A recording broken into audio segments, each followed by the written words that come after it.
Imagine standing calm amidst life's most relentless storms, unshaken and resilient, like a hero straight out of your favorite movie. What if ancient secrets, hidden in the powerful teachings of Stoicism, could unlock your true potential, turning setbacks into epic comebacks? In this gripping exploration, you'll discover timeless strategies, once used by legendary figures, from Roman emperors to modern-day icons, to conquer fear, master their emotions, and achieve unbreakable inner peace. You'll be captivated as each principle unfolds, guiding you step by step toward reclaiming control over your life's narrative. Stick around until the end. The final revelation might just change your life forever. Don't miss out. Hit that subscribe button now, ring the bell icon, and join our growing community of truth seekers. Your epic journey toward emotional invincibility starts here. Life, as many philosophers and thoughtful individuals have observed, can often feel like sailing across tumultuous seas. Storms arise without warning, and people find themselves struggling to maintain their composure in the face of harsh winds, sudden changes in circumstance, and the relentless pounding of seemingly endless waves. In the midst of these challenges, the notion of finding calm, even when external circumstances are far beyond one's direct control, may appear to be a lofty or unrealistic aspiration. Yet the teachings of Stoicism, particularly as presented by Epictetus, Marcus Aurelius, and Seneca, offer a practical roadmap for cultivating an inner harbor of peace. The text you are about to explore reflects an intention to guide you through key principles rooted in Stoicism, revealing how to develop a form of emotional invincibility that stands firm despite the uncontrollable storms of life. When we discuss emotional invincibility, we are not implying a life devoid of feeling or a retreat into cold indifference. Instead, Stoic emotional invincibility is about aligning your perspective with what truly lies within your sphere of control, namely your judgments, decisions, and reasoned responses. Epictetus famously drew the distinction between what is up to us and what is not up to us. If you can cultivate the habit of focusing attention and energy solely on what you can meaningfully influence, you create an oasis of serenity that no external upheaval can penetrate. In many ways, Stoicism calls us to recognize that suffering is often rooted not in events themselves, but in how we interpret them. Yet knowing that control begins in the mind is only half the battle. The second half is learning to deepen our personal virtues and moral character. Stoics point out that it is virtue and virtue alone that assures a life of genuine fulfillment. Material or fleeting desires, such as pursuing fame, wealth, or constant external validation, do not yield lasting happiness. Instead, they create a cycle of dependency on circumstances and the unpredictable decisions of others. This script, then, stands as both an invitation and a challenge to become acquainted with the core Stoic principles and, more importantly, to apply them. Throughout these pages, we will explore the threads of Epictetus's philosophical counsel, identifying what you can change, aligning yourself with nature's unfolding, both outer and inner, practicing acceptance, and training your mind to reframe obstacles as paths for growth. The essence of Stoic thinking is that no adversity is insurmountable. Every hardship is a catalyst that can spur us to refine our character and further our understanding of life's intricacies. The entire premise hinges on the proposition that we have complete freedom in how we perceive and react to events around us. By reframing these events through a lens of rational thought and self-awareness, we learn to accept that some realities lie outside our power, but our response to those realities is ours alone. This new outlook invites us to live more purposefully and to acknowledge that the goal of Stoic training is not passivity but profound engagement with the world, albeit engagement informed by introspection, moral fortitude, and compassion. The 10 key Stoic principles presented here will serve as a practical guide for nurturing unwavering tranquility. They also form a basis for forging deeper self-acknowledge and cultivating a sense of unity with the vast and often mysterious workings of fate. Before delving into the 10 specific principles, it is valuable to situate this entire discourse in the broader philosophical framework that Stoicism provides. From Zeno of Citium, who founded the Stoic school, to Cleanthes, Chrysippus, and the later Roman Stoics, Epictetus, Marcus Aurelius, and Seneca among them, one finds a consistent core teaching: we suffer more from our judgments about events than from the events themselves. This conviction is what enables Stoics to navigate seemingly insurmountable odds with a bearing that is calm, deliberate, and unexpectedly optimistic. The modern world is brimming with distractions and demands, and one might assume that Stoic teachings, developed in ancient Greece and Rome, have lost their relevance. Yet ironically, the frantic pace of modern living only underscores how timely and necessary these principles truly are. The crux of Stoic practice lies in thoroughly assimilating the difference between what we can control, namely our own thoughts, judgments, and actions, and what lies beyond our control, such as other people's choices, economic downturns, or shifts in societal norms. Epictetus, whose words resonate throughout this text, is known for his stark yet empowering reminder: some things are in our power and some are not. That simple delineation can become a beacon guiding how we prioritize our time and energy. When we focus on controlling the controllables, our beliefs, mindsets, and intentional behaviors, we discover an entirely new form of personal power, one no external power can deny or diminish. The broader tapestry of Stoicism often ties these teachings to the concept of virtue as the only true good, although some might interpret virtue through narrow lenses, perhaps associating it with religious or moral dogmas. Stoicism defines virtue in a remarkably practical way, living in agreement with nature by aligning our rational faculties, moral sense, and daily actions. This includes wisdom, courage, justice, and self. By emphasizing personal responsibility for one's moral character, Stoics guide us away from a life consumed by ephemeral cravings. In the Stoic model, virtue is the lifeblood of a person who aims to live untroubled by the noise of the world and unwavering in principle when confronted with temptation or adversity. Consider the guidance of Marcus Aurelius, who, despite being emperor of Rome, frequently reminded himself that he controlled little outside his own thoughts and actions. His meditations reveal a man grappling with power, personal sorrow, and historical upheavals, yet refusing to cede his inner fortress to despair or arrogance. "Accept the things to which fate binds you," he advised, reminding us all that the chain of cosmic events will not always favor our preferences, but neither our happiness nor our sense of worth must hinge on the fickle nature of the world. Thus, as we approach the first principle, firm purposes, we anchor ourselves in the notion that the Stoic path leads not to apathy, but to wise engagement. Each principle emerges from the foundation of Epictetus's crucial distinction: you can influence your mind and your responses, but you cannot force the world to conform to your desires. Within that limitation, ironically, lies your greatest strength. Acknowledging the boundary between self and environment can unleash a formidable sense of freedom. For many, this is not only a philosophical revelation, but a deeply transformative personal experience. Principle 1 in this journey is something Epictetus and other Stoics implicitly emphasize time and time again: the necessity of having a clear, deeply rooted sense of purpose.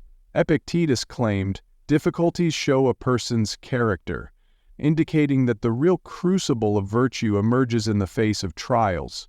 Like a blacksmith's forge, hardships can refine and strengthen the moral metal of our being. He even asserted that a skilled pilot only gains recognition because they have navigated through storms, not because they have gracefully coasted on calm seas. In a metaphorical sense, your own purpose must likewise be tested to become unshakable. In practice, a firm purpose begins with identifying what matters most to you, not merely on the surface level, such as chasing a desired job title or a social media-based sense of prestige, but in the deeper, moral and existential sense.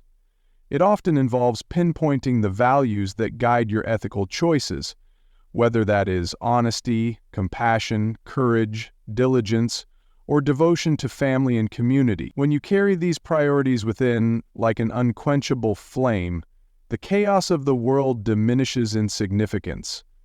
A stable purpose acts as a mental anchor, ensuring that even if the wind howls and the waves roar, your core direction remains intact.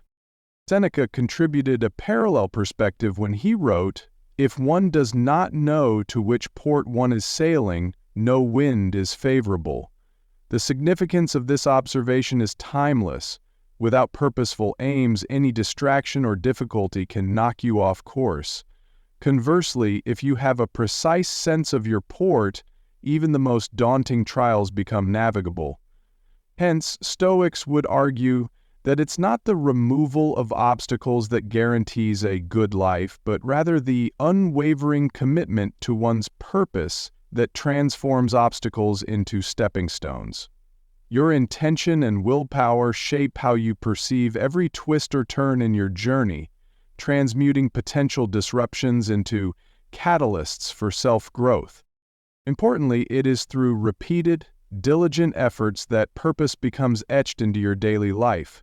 One way to embed your purpose is to reflect each morning on what you aim to accomplish, both practically and morally, and to reflect each evening on how well you remained aligned to that vision.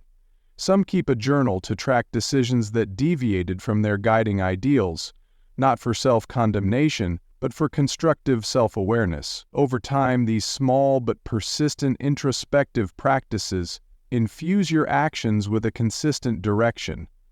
In doing so, Stoicism becomes not just a set of historical teachings, but a lived experience. Additionally, adversity tests and refines your purpose. Without hardships, it can be difficult to measure the depth of your commitment.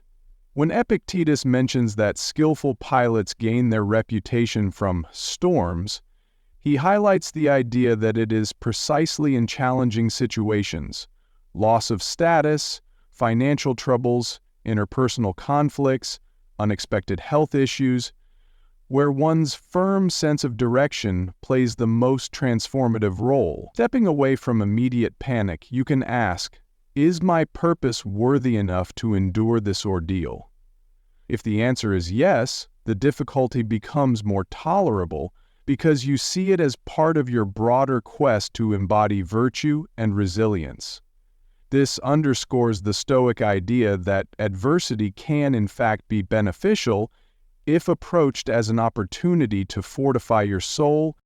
Principle 2 addresses a fundamental question of autonomy and self-ownership. Would you hand over your body to a stranger? Epictetus and subsequent Stoics use a rhetorical device here. They observe that most people would never permit a random person on the street to control their physical movements or bodily health, yet the same individuals might habitually allow strangers or fleeting circumstances to seize control of their mind. We yield to provocation. We become slaves to fleeting praise or stung by insults. We let the moods of others shape our inner calm. In Stoic thinking, such behavior is akin to surrendering the keys to your home, allowing strangers to wander in and do as they please. At its heart, this question asks us to scrutinize the way we manage our mental sovereignty. Marcus Aurelius famously asserted that you have power over your mind, not outside events. This is a clarion call to guard the gates of your thoughts as carefully as you would guard your physical sanctity. We rarely contemplate the structure of our mental life, but it is there that true freedom or enslavement occurs. To illustrate, imagine you are at work and a colleague criticizes you in a brusque manner. A typical response might be to lash out, harbor resentment, or replay the conversation for hours with simmering anger. In so doing, you have effectively handed a portion of your peace to this person. Recognizing that you choose your emotional response is the first liberating step in regaining autonomy. Epictetus's viewpoint reminds us that it is not the external insult that causes our distress, but the meaning we attach to it. This realization shifts the focus from controlling the external world, which is largely futile, to mastering our own perceptions. By refusing to internalize others' destructive opinions or negativity, we protect our stable center. Yet Stoic teachings do not end with a mere mental technique. They also encourage self-discipline and consistent practice. The philosopher suggests small daily commitments, be it a pledge to speak kindly to others regardless of their tone, or a vow to read a few pages of philosophical reflection instead of doom-scrolling through social media. These micro-practices grow your confidence and underscore your ability to choose serenity over agitation. Consider also the classic example of a craftsman or artist. A skilled potter devotes each day to refining technique and artistry. Critics may find faults, but the potter's unwavering focus on mastery is not derailed by biting comments. This is not to say that the potter ignores valuable feedback, but any feedback is processed through a balanced, discerning mind, rather than an ego bruised by negativity. The difference is that the potter remains in command of the creative process and mood.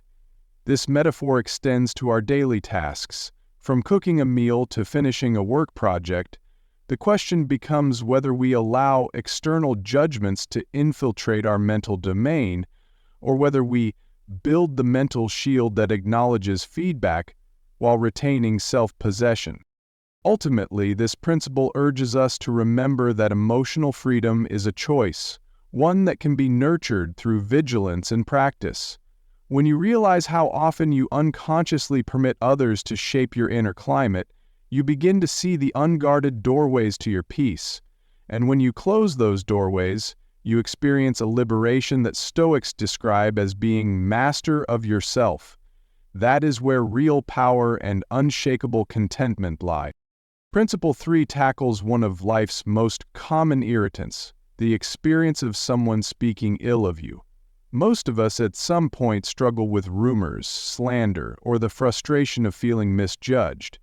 Yet Epictetus, Marcus Aurelius, and Seneca each offer wise counsel, emphasizing that while we have no power to stop someone else's negative commentary, we retain the absolute power to determine our emotional reception to it. Marcus Aurelius succinctly stated, "Choose not to be harmed, and you won't feel harmed.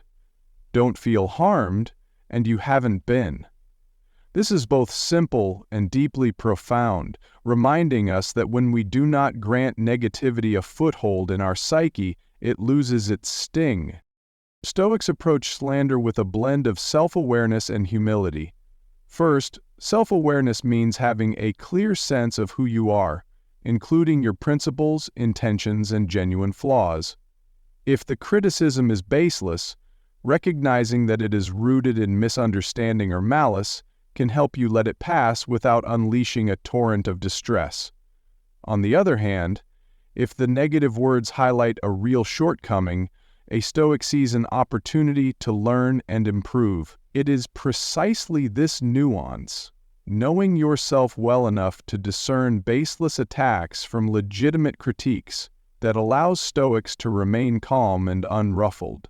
Seneca advises that no man is free who is not master of himself, so your freedom hinges on whether you allow thoughtless remarks to dictate your mood or sense of worth.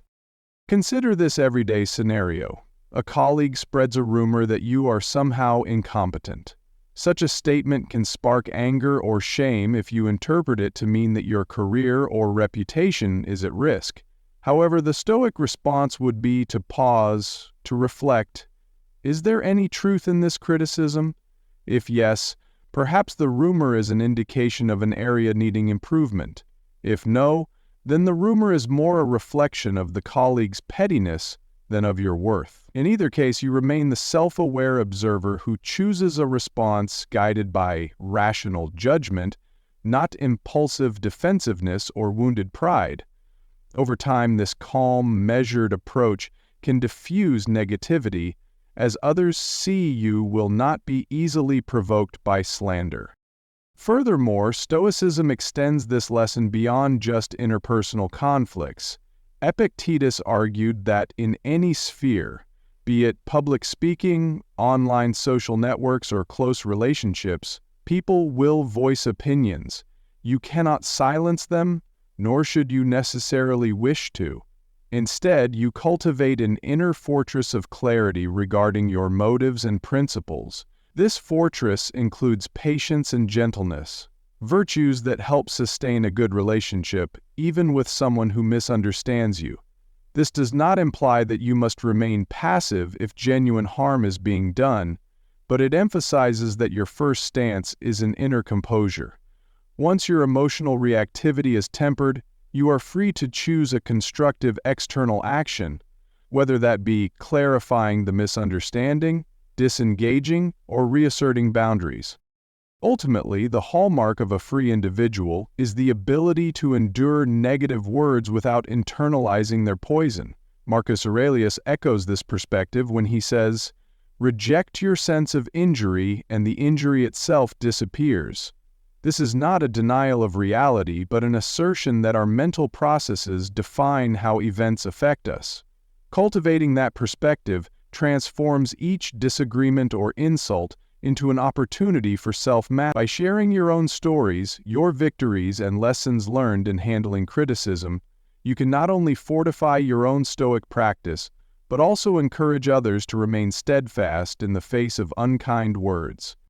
Principle 4 deepens the preceding discussion by turning the focus specifically toward insult and offense. Epictetus famously stated that it is not external events themselves that upset us, but rather our interpretations of those events. This pronouncement is perhaps the most cited line encapsulating Stoic thought. When an offense occurs, a rude remark, a social slight, a pointed insult, Stoics suggest we see it as an event that can be cognitively reframed. To illustrate, imagine an artist publicly ridiculed by a critic. The insult might initially stir shame or anger. However, by pausing and reflecting on Epictetus's teaching, the artist can shift from emotional reaction to rational analysis. I'm experiencing anger because I interpret these words as diminishing my self-worth. But do these words truly hold that power? Seneca offers a complementary perspective. We suffer more often in imagination than in reality. In the moment of being offended, we might unleash mental catastrophizing, imagining that others are laughing behind our back, or that our entire reputation is forever sullied. In truth, the insult may be fleeting and soon forgotten by most. The Stoic discipline, then, lies in checking these mental spirals and asking, is my sense of injury outpacing the actual harm done? Often we discover that our magnified perception of an insult is the true source of our suffering. Yet this principle does not advocate pretending that insults never wound, or that such experiences are trivial. Rather, the goal is to harness reason to navigate the emotional turmoil.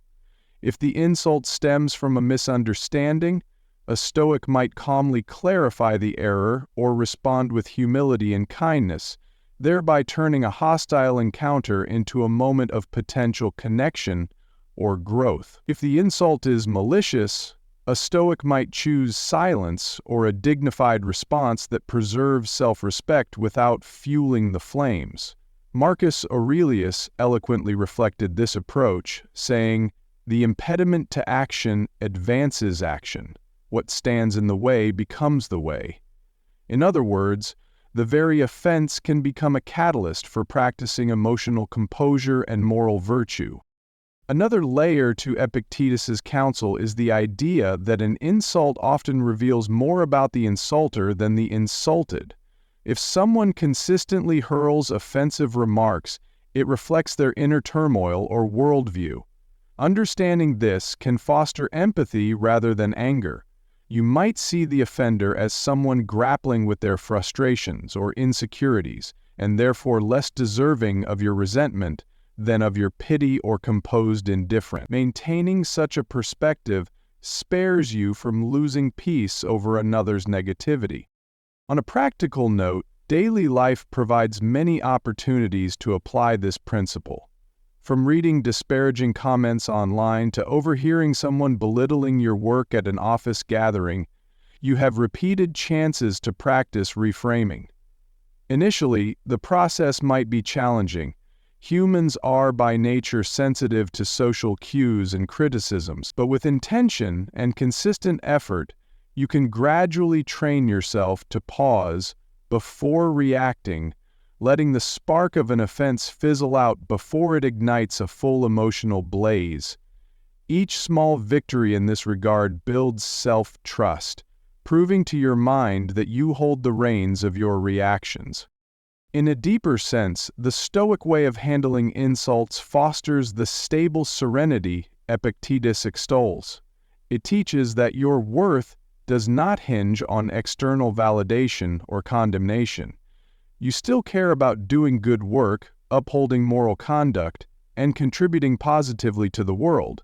However, you develop a stronger immunity to the passing jabs, snubs, and criticisms that inevitably arise in any social sphere. Through consistent practice of reframing, you realize you are no longer defined by random words, but by the clarity and steadfastness of your own character.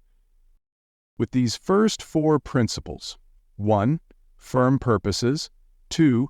Autonomy over one's mind, 3. Handling ill speech and offense, we see a tapestry forming.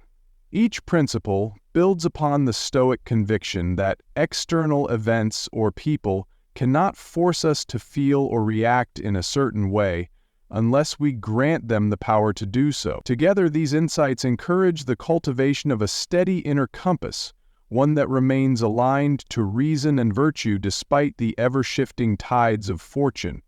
This path demands both self-awareness and a willingness to constantly refine our mental habits. It is also worth noting that these lessons are not meant to create emotional robots. Stoicism, at its core, seeks to fortify your ability to love deeply, engage wholeheartedly, and appreciate life fully, yet without slipping into destructive emotional extremes. The equanimity that Stoics treasure is not numbness, but clarity in the face of life's trials. By refusing to be tossed about by every passing insult or by the ephemeral opinions of others, you reclaim a precious resource, mental space to focus on the good and to act with measured wisdom. As we prepare to move into Part 2, let us reaffirm the importance of these foundational ideas. First, realize that difficulties truly do reveal character, as Epictetus insists. Second, never relinquish your mental sovereignty to strangers or fleeting circumstances.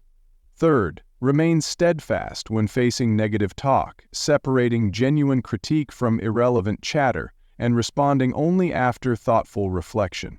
Lastly, remember that insults do not define you. What defines you is your capacity to maintain composure and moral resolve. In Part 2, we will explore how Stoicism addresses deeper emotional challenges, fear and dishonor, anticipating obstacles, the concept that no one can truly hurt you unless you allow it, and practical methods for curbing impulsive reactions. These lessons continue the journey of forging emotional invincibility. While the path is seldom easy, the reward is profound. An inner sphere that remains calm under any storm. Take a moment to reflect on how these first four principles might already apply to your own life. Areas where you might cultivate acceptance, or moments where you might practice pausing before letting external negativity overtake you. That reflection will set a solid foundation as we continue. Diving further into Stoic wisdom, we arrive at Principle 5, which deals with fear and dishonor, two forces that can profoundly shape human behavior if left unchecked. Fear, in particular, can be paralyzing. It can drive people to take actions that contradict their better judgment or cause them to shrink back from opportunities for personal or moral growth. Dishonor, meanwhile, relates to the social dimension. We fear losing status, being humiliated, or not living up to the expectations of others, including friends, family, or society at large. Epictetus cuts through these dilemmas with a stark reminder that the mind is the seat of all meaning. If you regard certain events or outcomes as catastrophic, they will indeed feel devastating. But if you interpret them with the lens of reason and acceptance, the emotional sting lessens, and your capacity to act wisely increases. At times, fear and dishonor intersect. An individual might compromise on personal values or authenticity to avoid social shame. Social media exemplifies this dynamic. People often chase likes and public adoration, or they remain silent on important issues to evade potential backlash. Stoic philosophy addresses this phenomenon by asking us to reflect on what truly sustains our sense of self-worth. Is it social approval, which is fleeting and beyond our complete control? Or is it a well-grounded conscience which stands on the bedrock of rational reflection and moral principles? Seneca reminds us, it is not the man who has too little, but the man who craves more that is poor. Similarly, if we crave endless positive regard, we become enslaved by others' opinions, leaving ourselves vulnerable to fear and shame whenever we fail to conform. A potent strategy is the practice of premeditation of evils, a technique in which you calmly envision possible misfortunes, such as public embarrassment, a failed project, or a social snub, and mentally rehearse how you might remain centered if those events were to come to pass. The goal is not to wallow in negativity, but to train the mind to adapt gracefully rather than panic. This practice fosters resilience and dulls the edge of shock when difficulties actually occur. In the process, you begin to realize that many events you once feared are either unlikely or not as dire as your imagination portrays. Freed from chronic dread, you can act with a quiet confidence that draws people's respect, far more reliably than pandering to every outside demand. Moreover, Stoics advise that while seeking honorable behavior is natural, being overly preoccupied with reputation can become a trap. Epictetus states that our internal moral compass should guide us above all else. He also notes that shame can have a positive dimension if it aligns with moral correction. For instance, if you catch yourself lying to avoid conflict, feeling a sense of healthy shame can prompt a commitment to truthfulness. However, feeling ashamed simply because someone disapproves of your honest stance is unproductive. You can glean the difference by staying attentive to your own moral reasoning. In essence, fear and dishonor are illusions unless you hand them the reins of your mind. By recognizing the power you have to interpret challenges, you dismantle their hold. The reward is an unshakable tranquility that does not fluctuate with the tides of external approval or condemnation. Life, by its nature, involves a dance of uncertainty. Stoicism teaches us to embrace that dance with courage, ensuring that fear no longer dictates our steps. Principle 6 underscores the importance of proactively envisioning and preparing for obstacles, an idea often associated with the Latin phrase premeditatio malorum, or the premeditation of evils. While it might sound pessimistic to dwell on potential misfortunes, the Stoics advocate for this mental exercise to cultivate resilience and adaptability. Seneca's words resonate here. If you are surprised at how many things you lack, remember how many things you have. That reflection emerges from a place of gratitude and awareness, reminding us that anticipating difficulties does not cancel out the many blessings we already possess. Rather, it equips us to handle life's curveballs with greater poise. Anticipating obstacles does not mean actively wishing for negativity. Instead, it arms us against panic and hasty decisions when adversity arrives. Take the example of an entrepreneur launching a new business. Before fully committing, they consider possible pitfalls, sudden financial shortfalls, market shifts, or even pandemic-like disruptions. Mentally rehearsing how they might address these issues, such as securing extra funding or pivoting strategies, fosters calm readiness. Then, if such an obstacle materializes, they are not blindsided. This approach closely mirrors Epictetus's maxim, "Difficulties strengthen the mind, as labor does the body." By acknowledging that challenges will come, you strengthen the mental muscles required to tackle them. Furthermore, anticipating obstacles can shift one's relationship with adversity. Rather than viewing hardships as unwelcome interruptions, you begin to see them as a normal part of the journey, even a crucible for honing deeper wisdom. This does not imply seeking suffering. Instead, it means refusing to be derailed by life's unpredictability. Marcus Aurelius encapsulates this when he says, "The art of living is more like wrestling than dancing," implying that life requires an alert readiness to engage. In dancing, you might flow gracefully when conditions are ideal, but wrestling demands constant adaptation to an opponent who resists your every move. Emotionally, this principle stabilizes us by reducing anxiety tied to the unknown. Fear often festers in uncertainty. What if I lose my job? What if I fail in front of others?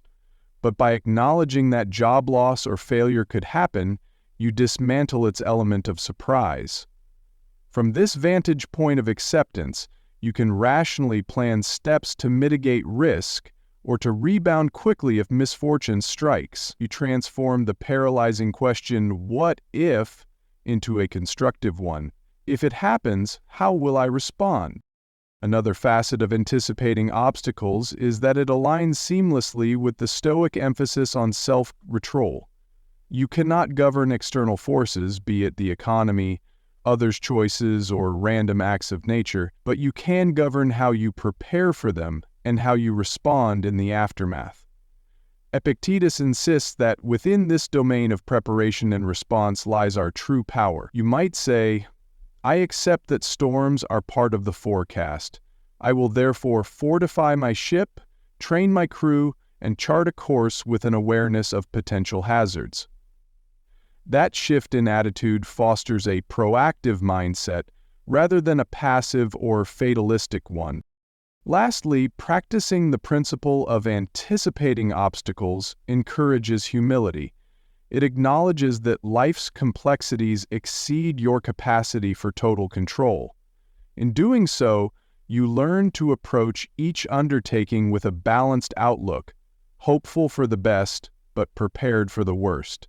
In time, this stoic poise becomes second nature, seeping into how you deal with finances, relationships, health, or creative endeavors. By actively anticipating potential obstacles, you preempt the emotional turmoil that can arise from shock or unpreparedness. This mental preparation stands as a keystone in your journey towards stoic resilience, ensuring that no matter how the winds of fortune blow, you remain the steady captain of your inner domain.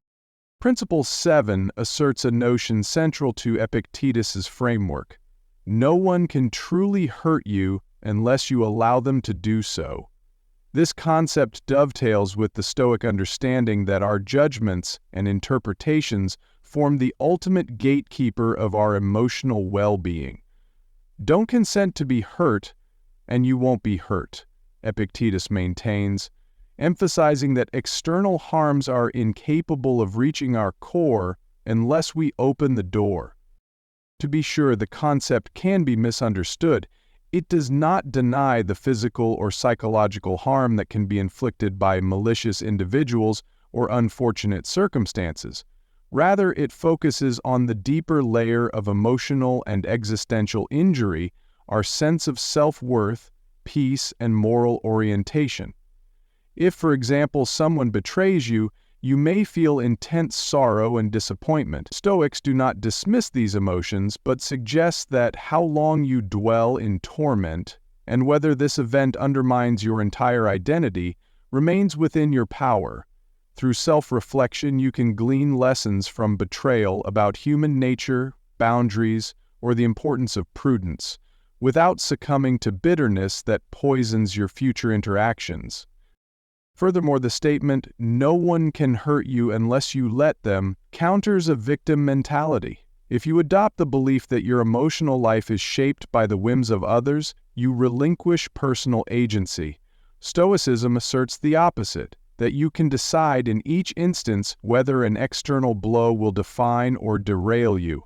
Marcus Aurelius echoes this when he writes, "You have power over your mind, not outside events. Realize this, and you will find strength." In a culture that often blurs the lines between external events and emotional damage, such a stance can feel radically liberating.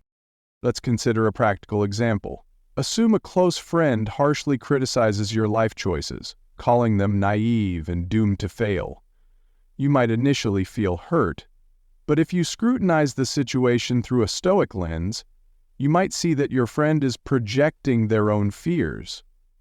Recognizing this possibility, you could respond calmly, acknowledging that your friend has a right to an opinion while holding firm to your own sense of purpose. By not consenting to be hurt, you effectively shield your self-confidence from being dismantled. Over time, practicing this skill fosters emotional fortitude, ensuring you do not spend sleepless nights over criticisms that do not align with your own reasoned self-appraisal.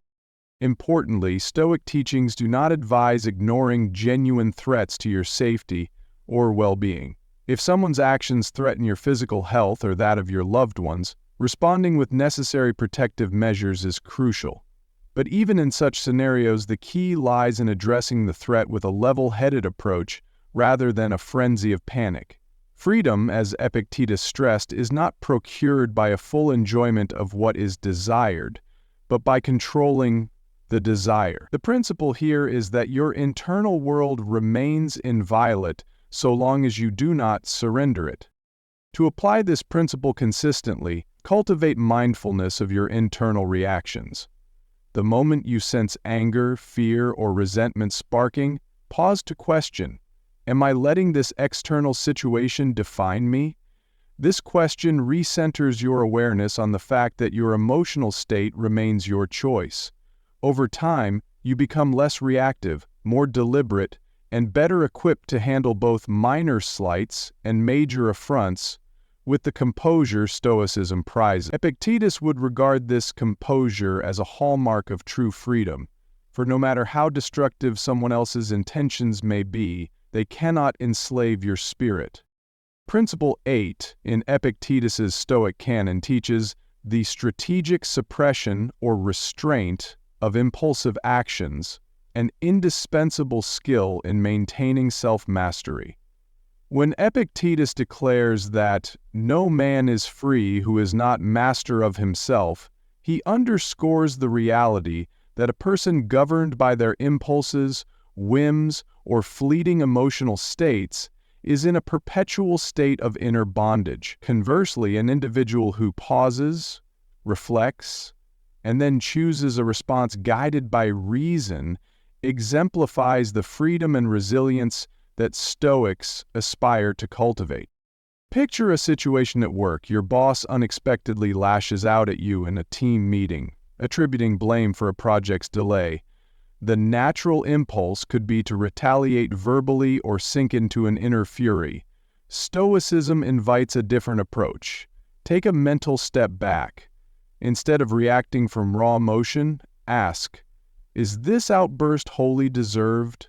If not, is there a measured way to clarify the misunderstanding?" The shift from reflexive emotional response to calm, measured action can not only spare you from escalating the conflict, but also preserve your dignity and demonstrate maturity. Over time, others come to respect this poise, recognizing it as a sign of genuine strength. Practically speaking, restraining impulsive actions begins with awareness of the triggers that set off your reactions. It might be certain topics, a tone of voice, or a person who habitually irritates you. By identifying these triggers, you prepare to respond calmly rather than being blindsided. Seneca speaks to this when he insists that the greatest remedy for anger is delay. If you delay responding by a mere few seconds, through a deep breath, a silent count, or an internal check, you can subdue anger before it overpowers reason. This small gap allows the rational mind to step in, evaluate the situation, and decide on the best course of action. Another aspect of this principle relates to reorienting our understanding of strength. Popular culture often portrays forceful or explosive reactions as signs of power, but Stoicism champions the conviction that true power lies in self-control. By restraining unnecessary actions, whether they are sharp words, an unkind email, or an emotional outburst, you manifest an inner authority that is far mightier than external aggression. Many conflicts in relationships, workplaces, or public spheres spiral out of control because people feed their anger or indulge their ego. Epictetus's logic exposes the weakness in that approach, emphasizing that unguarded reactions place control of your emotional state in someone else's hands. Additionally, Stoicism teaches that restraint in action extends to everyday habits. It can mean choosing to go to bed early rather than indulging in late-night distractions, selecting nutritious foods over impulsive junk choices, or dedicating regular time to reflection even if more tempting distractions beckon. Each small act of self-restraint fortifies the mind's capacity to choose wisely. You build a reservoir of self-trust that you can draw upon in more challenging situations. In sum, practicing restraint is about upholding your sovereignty in every domain, emotional, social, and even physical. By honing this discipline, you gradually eradicate regret over rash decisions. You also exhibit an inspiring equilibrium, becoming a person who, in the words of Seneca, is joyful, happy, and calm, rather than battered by the storms of fleeting desires and passions. When you do need to act decisively, your actions carry the weight of clarity and deliberation instead of the chaos of impulsiveness. Principle 9 centers on acceptance, an often misunderstood concept within Stoic philosophy. To outsiders, acceptance can appear synonymous with resignation or defeatism, but the Stoics view it quite differently. Acceptance is not about giving up, it is about aligning with reality so that you can direct your energy wisely. Epictetus famously counsels, "Don't seek for everything to happen as you wish it would, but rather wish that everything happens as it actually will." Such a statement is not about abandoning aspirations. It is about recognizing that once an event has come to pass, fretting over it cannot alter its existence. Rather than railing against uncontrollable facts, you can harness acceptance to center yourself and then take purposeful action. A practical illustration of acceptance occurs when you realize that a significant project you've invested in is failing. You might desperately wish the circumstances were different, that customers responded more enthusiastically, or that external factors did not hamper your progress. Yet the refusal to accept the present reality only prolongs your frustration. Instead, Stoic acceptance would tell you to see the situation for what it is. The project is not meeting its targets. From that vantage point, you can pivot, changing strategies or gracefully cutting losses. Acceptance here is an enabler of adaptive, solution-focused behavior. Marcus Aurelius's words, "Accept the things to which fate binds you and love the people with whom fate brings you together," also highlight a social dimension of acceptance. We often resent the personalities or flaws of those around us, wishing they fit our preconceived ideals, but if we accept that each person is shaped by complex experiences and dispositions, we can better gauge how to communicate effectively or set boundaries instead of expending energy on fruitless desires for them to be different. This fosters more harmonious, productive relationships because acceptance paves the way for empathy and honest engagement rather than illusions or complaints. On a deeper level, acceptance extends to our very existence in the cosmos. Stoic philosophy asserts that nature unfolds according to rational principles, whether or not we comprehend them fully. By aligning ourselves with this flow, acknowledging that certain events lie beyond our control while others are open to our choices, we find a form of tranquility that is difficult to shake. Epictetus, for instance, might point out that anger at a rainstorm or frustration at the passage of time is pointless. If you let go of that resistance, you free mental space to adapt. Accepting that it's raining might prompt you to move an outdoor event indoors rather than lamenting the weather. Accepting the aging process might inspire you to take care of your health, relish meaningful moments, and impart wisdom to younger generations. As a daily practice, you can reinforce acceptance by noticing emotional tension whenever you're confronted with the unexpected. Instead of immediately resisting, ask yourself whether you truly have the power to change the situation at hand. If yes, shift your energy to constructive actions. If not, practice letting go of your mental struggle. This reality check can become routine, easing stress and preventing wasted effort. Over time, acceptance reveals itself as one of the most liberating Stoic tools, ushering in a sense of peace that persists even amid losses, betrayals, or natural hardships. We arrive now at Principle 10, which is perhaps the crux of Stoic teaching: living in accordance with nature. This phrase has been subject to diverse interpretations, but Epictetus, Seneca, and Marcus Aurelius converge on the idea that nature is both the grand cosmic order and your unique human nature, endowed with reason and moral potential. Epictetus likens it to aligning with the Tao, the universal way. Using a metaphor reminiscent of being like a newborn child, soft, flexible, yet indomitably strong in its life force. The Stoics maintain that life flows more harmoniously when we respect natural processes. We do not fight against inevitable change, we do not expect the impossible, and we nurture the rational, moral faculties that define our essence. At a fundamental level, living according to nature means acknowledging that the external world follows its own rhythms. Seasons change, economies fluctuate, people come and go, and aligning our internal attitudes to these rhythms. It also entails recognizing that as rational beings, we have the potential to guide our impulses, cultivate virtues, and shape our inner narratives.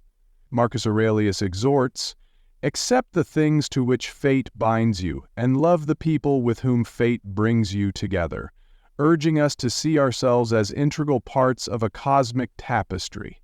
We do not stand above nature dictating terms, nor are we worthless cogs. Instead, we exercise our conscious participation in a vast and lawful universe. In practical terms, living according to nature encourages self-honesty about human limitations. Instead of resenting mortality, aging, or vulnerability, a Stoic uses that awareness as a spur to live well in the present, to value each encounter, and to invest in virtues that outlast fleeting pleasures. Consider how ephemeral material wealth or superficial accolades can be. From a Stoic perspective, placing your happiness in these impermanent things defies nature's transitory patterns, setting you up for inevitable disappointment.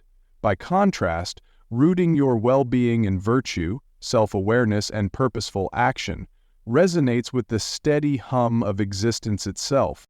Importantly, Stoics are not advocating fatalism. A person who truly lives by nature's laws still strives for improvement of themselves, their community, and the world around them, but does so with the humility that results are never guaranteed. For Epictetus, the ideal stance is unwavering effort combined with serene acceptance. You do your best to improve conditions, help others, or master a skill, all while recognizing that external outcomes remain uncertain. This mindset fosters resilience. Should your efforts fail, you do not curse fate or yourself. You glean the lessons and continue forward, attuned to the lessons that each endeavor brings. Moreover, a life aligned with nature emphasizes simplicity and gratitude. When you strip away the clutter of incessant cravings or social comparisons, you rediscover how fulfilling simple joys can be: a nourishing meal, a heartfelt conversation, a moment of stillness in the morning sun. Seneca calls this appreciation of simplicity true happiness, explaining that those who can find contentment with less are, paradoxically, the richest of all. By quieting the noise of excessive desire, you attune yourself to the subtle gifts the universe bestows. This concluding principle wraps the prior 9 into a coherent worldview, reminding us that a genuinely good life is not measured by possessions or status, but by living wisely, justly, and in harmony with the natural order. While daily practice of these principles can be challenging, each step toward living in tune with nature yields a deeper sense of peace and alignment. You discover that you can remain unshaken by the storms of fortune because you have placed your anchor in something profound: your inherent capacity for reason, virtue, and acceptance of life's unfolding wonders. Having traversed these 10 Stoic principles, from firm purposes to living according to nature, we witness a blueprint for achieving emotional fortitude and inner balance. Notably, the purpose of these teachings is not purely intellectual, but profoundly practical.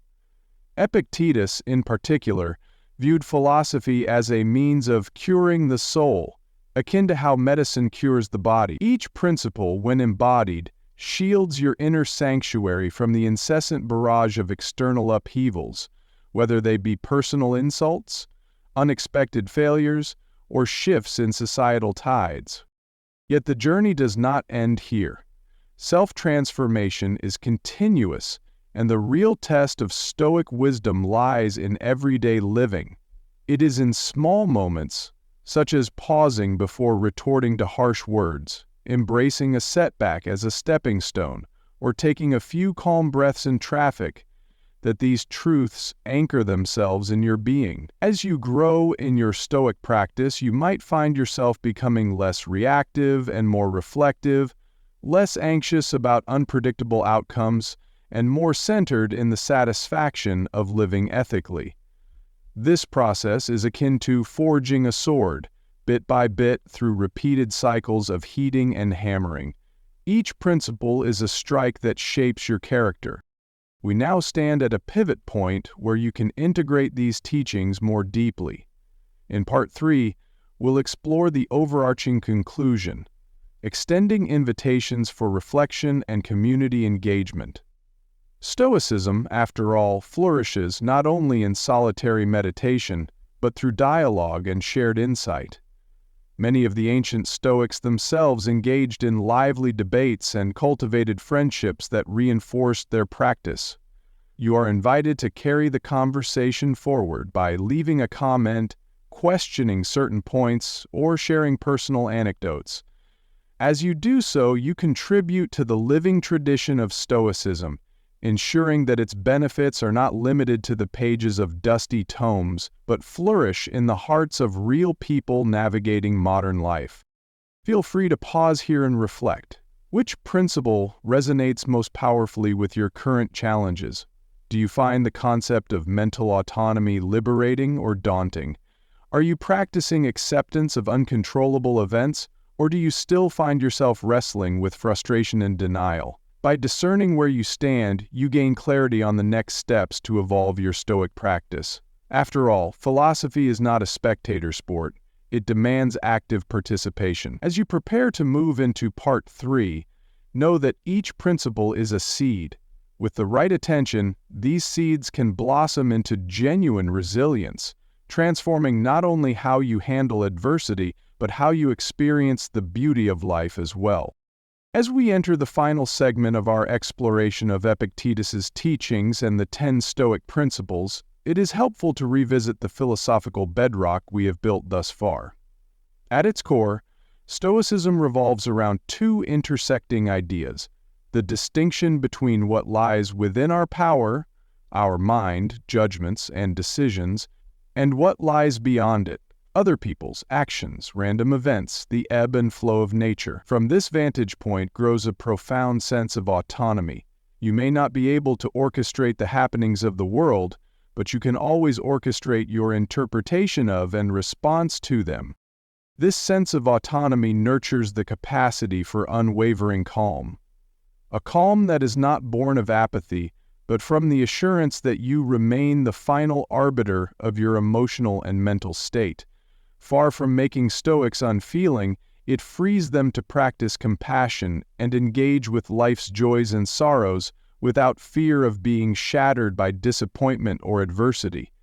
Each of the principles we have addressed strengthens that autonomy, whether it is the notion of forming firm purposes, refusing to hand your mind over to strangers, or maintaining your dignity in the face of insults. The underlying message remains: you own your mind. Now is a good juncture to evaluate your personal application of these ideas. Philosophical concepts, no matter how eloquent or time-tested, remain inert until activated by consistent practice.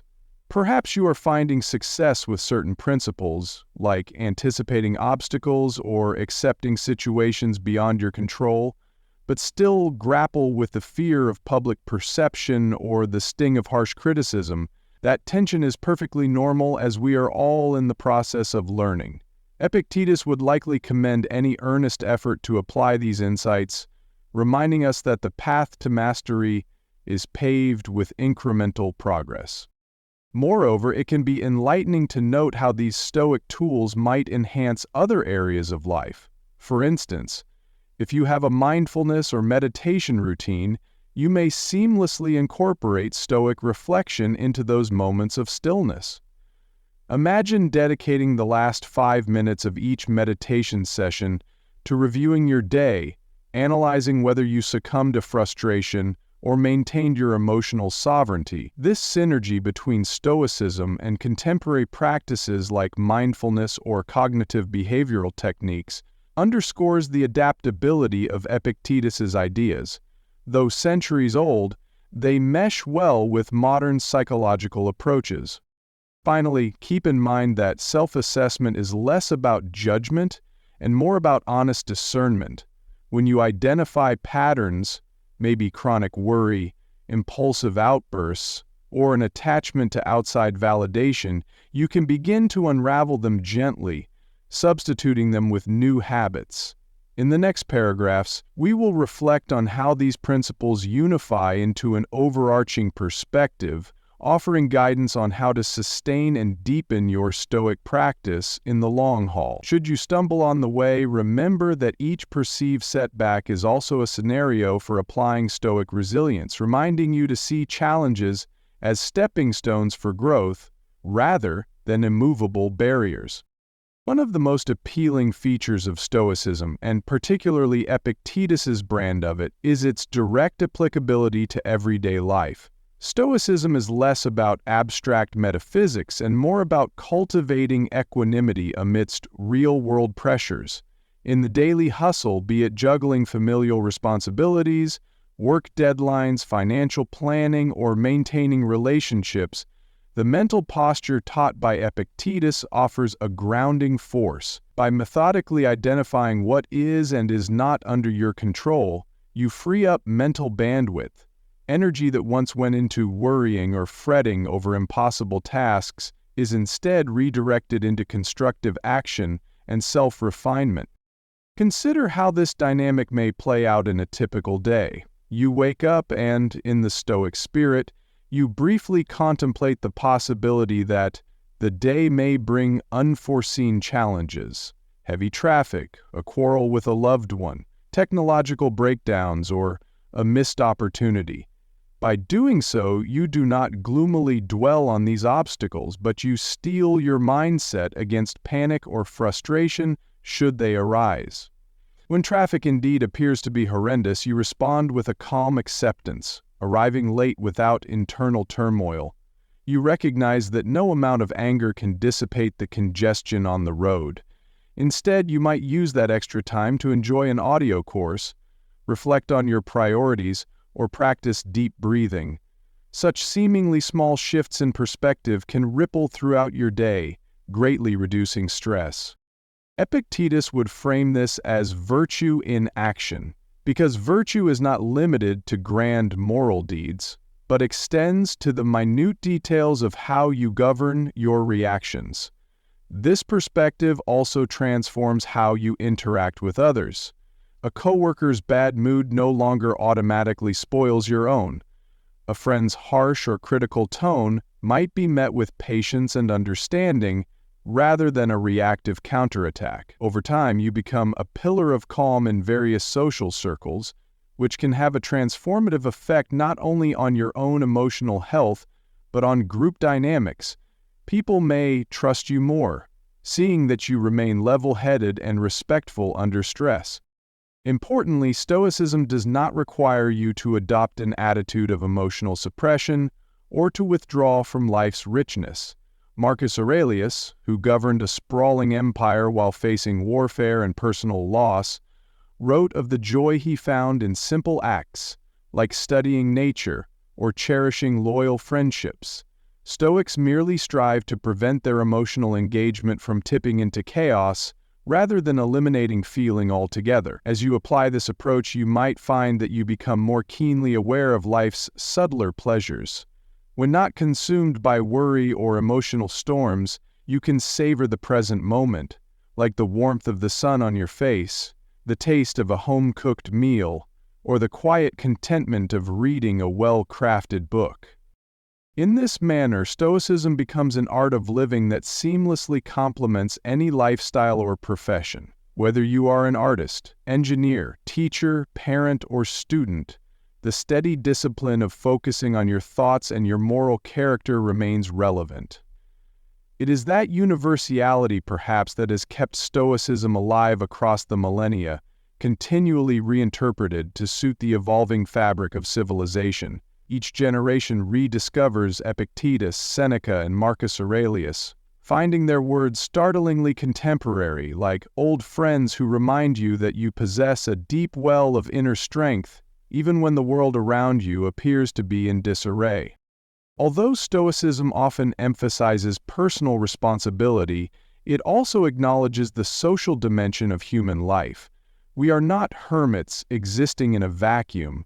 We exist in families, friendships, workplaces, and broader communities.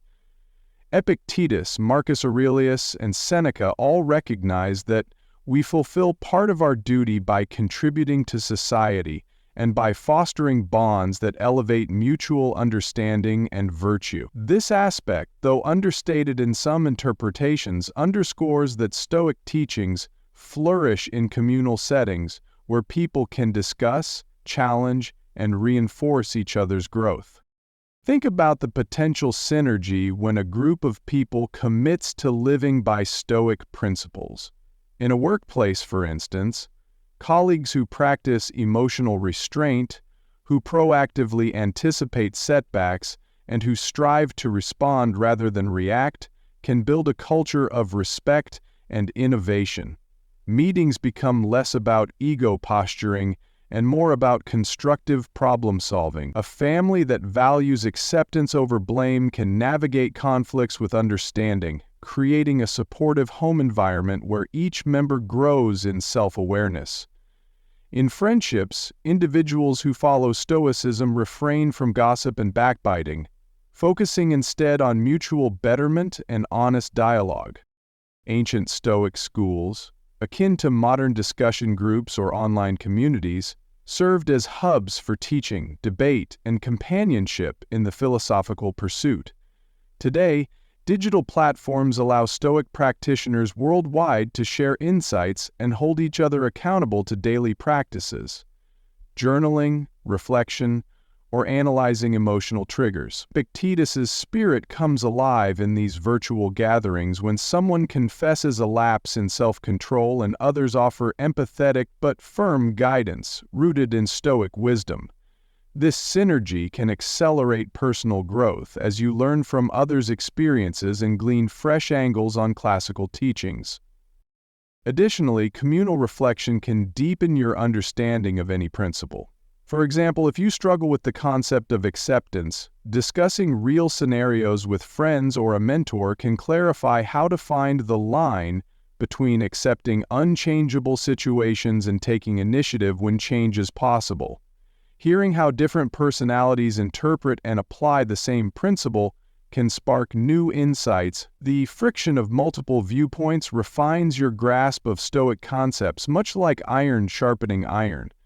Epictetus likely recognized the potency of social feedback when he urged his students to engage in dialogue, question assumptions, and put theory into practice beyond the lecture halls. Yet, community does not mean losing one's sense of self. On the contrary, Stoics argue that a well-integrated community consists of individuals who are each committed to self-improvement and moral integrity. A Stoic friend is not an enabler who soothes your ego, but a truth-teller who helps you see where your reactions deviate from reason. This synergy fosters a culture of genuine support, one that values sincerity, growth, and the shared pursuit of living in harmony with nature's It may be one of the reasons that for centuries Stoic groups have endured, bridging people of diverse backgrounds united by a common goal: to exist in the world more consciously, more calmly, and with a deeper sense of shared humanity. Though Stoicism offers timeless solutions, it is not without challenges in the modern era. The relentless pace of social media, the volatile political climate, the temptations of consumer culture, and the anxieties fueled by the 24-hour news cycle can feel overwhelming. We might assume that ancient Stoic teachings do not address these specifics, yet from a Stoic standpoint, the essence of these modern triggers is familiar. External events that lie outside our direct control and elicit strong emotional responses. In many respects, the underlying dynamic remains the same as it was 2,000 years ago. One stumbling block in contemporary life is the habitual overstimulation of the mind. Technology immerses us in a perpetual stream of updates, pings, and notifications, leaving precious little time for introspection. Epictetus would likely admonish us to carve out daily intervals of silence to recenter. Even 5 minutes of mindful stillness away from devices can help restore a sense of perspective. During such breaks, you might reflect on whether your emotional states have been shaped by online chatter or by a measured appraisal of reality. This brief daily introspection can serve as an anchor, ensuring you remain the active driver of your life's direction rather than a passenger pulled along by every digital wave. Another challenge is the pressure to present a curated self-image. Platforms like Instagram or LinkedIn fuel comparisons, making it tempting to chase external validation. Stoicism teaches that these comparisons are illusions because others' external successes or curated highlights do not necessarily equate to genuine internal contentment. As you scroll through a feed filled with impeccable achievements, you can remind yourself that you control your response. Are you going to envy, or are you going to refocus on your own virtuous path?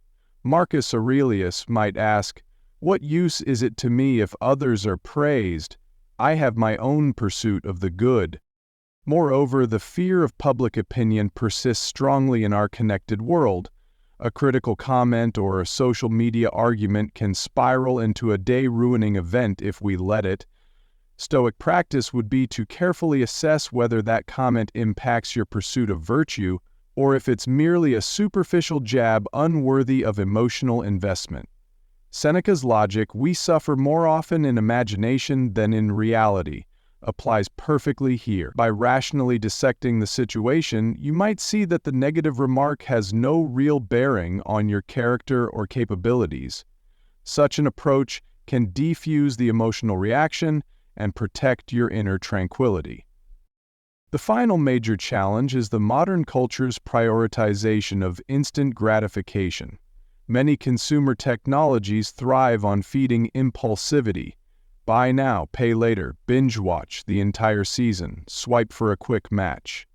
Stoicism urges the opposite, measured restraint and consideration of long-term well-being. This can feel like swimming upstream, yet the reward is greater self-command. By pausing before making a purchase or indulging in impulse, you align with Epictetus's emphasis on conscious choice. Over time, your willpower grows, and you build a life not driven by fleeting impulses, but by thoughtful purpose. Though modern life has complexities unique to its era, the fundamental Stoic challenge remains consistent: to discern what is truly within your power, to discipline your mind in responding to external stimuli, and to remain aligned with virtue. As you stand at the crossroads of ancient wisdom and contemporary living, you bring the best of both worlds together, forging a personal philosophy robust enough to handle the intense pace and connectedness of the 21st century. Bringing the 10 principles into a coherent whole, we observe a framework for holistic growth. Firm purposes. Shape your life around unwavering goals and values, rather than drifting with every whim or external push. Guard your mind. Just as you would protect your body from harm, do not allow strangers, be they individuals, impulses, or mass opinion, to hijack your thoughts. Handling ill speech. Maintain a steady sense of self amid gossip or slander, recognizing that it is your interpretation, not the words themselves, that hold power. Insult and offense. Develop the reflex to reframe insults, understanding that emotional wounds grow from your consent, not from the insult alone. Fear and dishonor. Recognize fear as a product of your projections, and remember that true honor rests within moral choice, not public applause. Anticipating obstacles. Mentally prepare for adversity, not out of pessimism, but to sharpen your ability to adapt without panic. No one can hurt you. Embrace the belief that external harm cannot pierce your core unless you open the gateway through your interpretation. Restraint in action.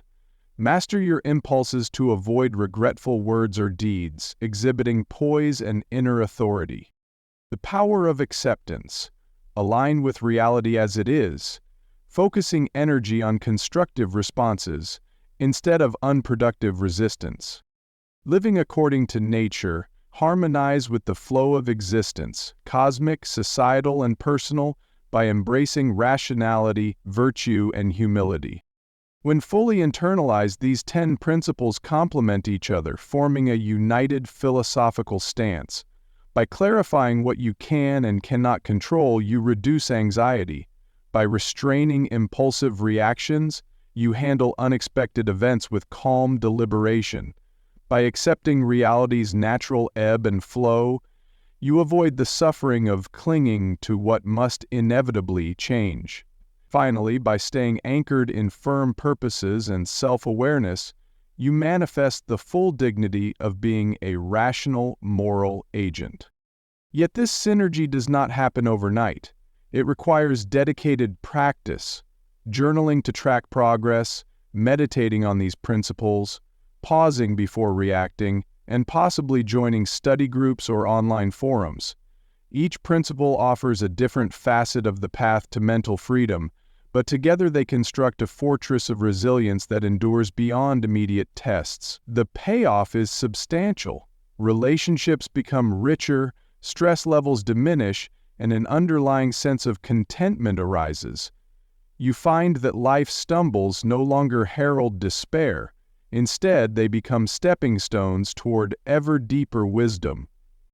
Epictetus might remind you at this stage that philosophy is not a mere intellectual exercise but a lived discipline, tested in the mundane. So as you read or hear each principle, reflect, where am I applying this now? Where am I falling short? That introspection is a key ingredient in the transformation from theoretical knowledge to the authentic Stoic life. Each small improvement, each insult you let pass without meltdown, each fear you diffuse with rational clarity, is a sign that these principles are blossoming within you. No philosophical journey is complete without dialogue. Epictetus himself taught in public spaces, engaging in Socratic-style questioning to draw out hidden assumptions and to press his students toward deeper insights. In the same spirit, you are warmly invited to share questions, reflections, or personal stories about how you have implemented these Stoic tenets. Each person's experience can illuminate aspects of Stoicism that might remain unseen in solitary study. For instance, you might reveal a personal struggle with Principle 3 if someone speaks ill of you, recounting a recent scenario where you felt devastated by online criticism, explaining how you slowly recognized your power to reinterpret those criticisms could encourage another reader to handle their own situation with more composure. Similarly, if you have devised a practical method such as journaling each morning about the day's potential pitfalls, Principle 6 on anticipating obstacles, others may be inspired to adopt a similar habit. Comments can also explore tensions. Perhaps you wonder if unconditional acceptance, Principle 9, leads to passivity, or if there is a balancing act between acceptance and proactively seeking change. Engaging in a thoughtful exchange about these dilemmas can refine everyone's understanding. Even ancient Stoics debated fine points of theory and application, so do not shy away from constructive questioning. Epictetus would almost certainly applaud your curiosity, as it indicates you are grappling with real-world implications rather than passively absorbing dogma. Hearing success stories is equally potent. When a mother describes how she used Stoic restraint to navigate a tumultuous morning routine with her children, or a student recounts harnessing Stoic anticipation before a nerve-wracking exam, these real-life accounts turn abstract principles into relatable guidance.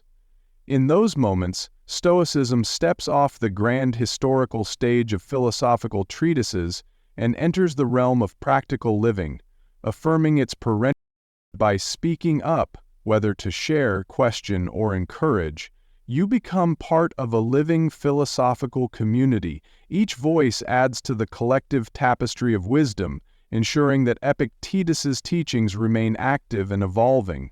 As modern Stoics, you can continue the tradition of turning adversity into growth, turning ephemeral approval into meaningful self-awareness, and turning the unstoppable tides of fate into opportunities for virtue. That ongoing exchange, bridging centuries, transforms a centuries-old doctrine into a vibrant, living practice. We close this extended treatise on Epictetus's 10 Stoic principles with a clear call to action. Embody these lessons. The ultimate measure of success in Stoic practice is not how well you can recite quotes, but how gracefully you handle life's unpredictabilities, how calmly you navigate personal and social turbulence. As you move forward, remember that each principle acts like a lantern on the path of wisdom. Rely on it when darkness descends, and you may avoid stumbling or losing your way. Over time, living by these principles becomes second nature. If you find that you occasionally revert to old habits, snapping at a loved one, worrying over trifles, or yearning for unattainable perfection, do not despair. See it as another chance to apply Principle 5, facing fear and dishonor, or Principle 9, the power of acceptance. Rather, it aims for consistent improvement, guided by reason and anchored in moral clarity. Each slip offers a valuable lesson in humility, patience, and self-compassion. Many practitioners integrate these teachings into a broader routine of self-care, Some keep a Stoic journal, jotting down daily reflections on triumphs and shortfalls. Others recite brief affirmations each morning, reminding themselves of their ability to choose responses. Certain people read a passage from Epictetus's Discourses or Marcus Aurelius's Meditations to start or end the day in a reflective frame of mind. Choose whatever technique resonates with you, ensuring that these timeless truths remain in easy reach when challenges surface. Finally, stay connected. As mentioned, Stoic ideas flourish when shared. If you appreciated this exploration, consider sharing it with friends, colleagues, or family members who might also glean value. Engage in the comments below, asking questions, offering suggestions, or recounting your experiences. And if you are inspired to deepen your practice, delve into the original works of Epictetus, Marcus Aurelius, or Seneca. Their writings hold countless nuanced gems for anyone committed to living wisely and bravely. In parting, recall the heartbeat of Stoicism. You possess an inviolable inner realm, your reasoned choice. While storms may rage outside, that internal citadel can remain calm, illuminated by virtue, and ultimately free. May your Stoic journey continue to expand that inner horizon, bringing you unshakable peace, clarity of purpose, and the resilience to face life's storms with confidence and grace. We've journeyed through storms and sunshine, exploring Stoicism's transformative power, not just as philosophy, but as a blueprint for an extraordinary life. Personally, these ancient principles have guided me like a trusted mentor, helping me navigate life's twists and turns with grace, courage, and purpose. Now it's your turn to embrace this wisdom, rewriting your own story into one filled with strength, clarity, and deep inner peace. But every great story needs dialogue, so now it's your moment to shine. Drop a comment below, share your personal battles, victories, or even questions.